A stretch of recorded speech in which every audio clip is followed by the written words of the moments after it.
চট্টগ্রামের পটিয়া উপজেলার হাবিলা শরীফ উচ্চ বিদ্যালয়ের প্রাক্তন ছাত্র পরিষদ 1987 ব্যাচের উদ্যোগে ব্যাচ 1987 এর পুনর্মিলনী ও পারিবারিক মিলনমেলা দিনব্যাপী নানা কর্মসূচির মধ্য দিয়ে সম্পন্ন হয়েছে। সকাল 10টায় জাতীয় সঙ্গীত পরিবেশন ও জাতীয় পতাকা উত্তোলনের মাধ্যমে অনুষ্ঠানের সূচনা হয়। পরে পবিত্র কুরআন তেলাওয়াত, গীতা ও ত্রিপিটক পাঠ এবং উদ্বোধনী সঙ্গীতের মাধ্যমে আলোচনা সভা শুরু হয়। এমবিসি গ্রুপের চেয়ারম্যান ও প্রাক্তন ছাত্র পরিষদের সভাপতি আলহাজ মোহাম্মদ নাজিম উদ্দিনের সভাপতিত্বে এবং প্রধান সমন্বয়ক মোহাম্মদ হাসানুর জামান বাবুর সঞ্চালনায় অনুষ্ঠানে প্রধান অতিথি ছিলেন সাবেক ডিআইজিপি আর বড়ুয়া। প্রধান আলোচক ছিলেন চট্টগ্রাম বিশ্ববিদ্যালয়ের ফিন্যান্স বিভাগের অধ্যাপক সালেম জহুর। বিশেষ অতিথি ছিলেন বিদ্যালয়ের প্রধান শিক্ষক ওমর আলী। অনুষ্ঠানে স্মৃতিচারণ করেন অগ্রণী ব্যাংকের এজিএম মোহাম্মদ জাহাঙ্গীর আলম সহ অন্যান্য প্রাক্তন শিক্ষার্থীরা। পরিশেষে মনোজ্ঞ সাংস্কৃতিক অনুষ্ঠান ও পুরস্কার বিতরণের মাধ্যমে পুনর্মিলনীর সমাপ্তি ঘটে।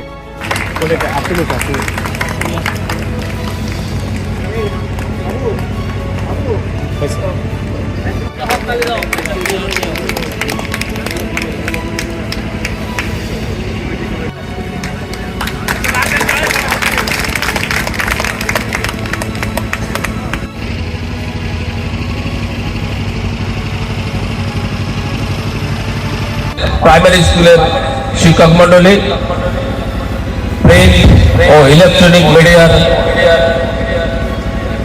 সহযোগিতাবৃন্দ, সবাইকে আজকের এই আমাদের বেচের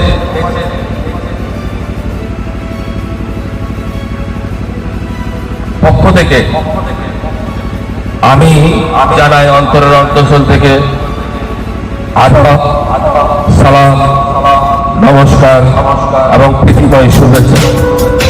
যে বিদ্যা নিয়ে গেছেন সেই বিদ্যাকে ফাউন্ডেশন ধরে এই সব মহতীরা, এই যে আমার সামনে বসে আছে, আমার ভাইয়েরা বসে আছেন, যারা যেটা ক্যাপিটাল যে জায়গায় আছে, এটা এই স্কুলেরই দান, এই স্কুলের এই ভ্যালু।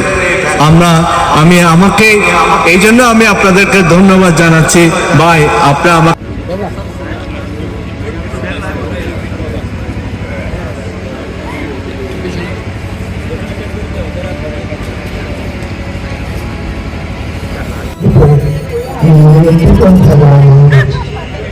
বর্তমানে অসুস্থ আলহাজ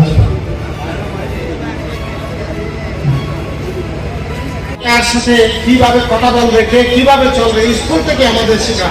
আজকে আমরা সবাই যার যার প্রতিষ্ঠানে যার যার জায়গায় প্রতিষ্ঠিত হয়েছে এই স্কুল থেকে শিক্ষা নিয়ে।